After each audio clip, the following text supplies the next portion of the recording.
ഒരു നിരപരാധിയുടെയും രക്തം പുരണ്ടിട്ടില്ല നരേന്ദ്രന്റെ കയ്യില്.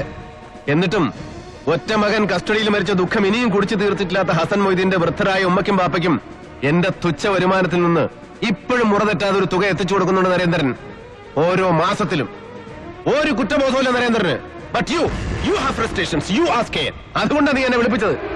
പക്ഷേ ബാലഗോപാലൻ, മോർച്ചറിയിൽ ജോസിന്റെ ബോഡി കിടത്തിയതിനപ്പുറം എന്റെ മുന്നിൽ നിൽക്കുമ്പോ assistant police surgeon doctor Ratnakumari, നിന്റെ ഭാര്യ, അവരുടെ മുഖത്ത് ഞാൻ കണ്ട ഭീതി, അന്നൊരു 2 മിനിറ്റ് മാറ്റി നിർത്തി സംസാരിച്ചപ്പോൾ ഞാൻ കേട്ട ചങ്കിടിപ്പ്, അതിനിപ്പോഴും തെളിഞ്ഞിട്ടില്ലാത്ത അർത്ഥങ്ങൾ ബാക്കിയുണ്ടെങ്കിൽ പിന്നെ ബാലഗോപാലൻ സാറേ, I will hunt you down.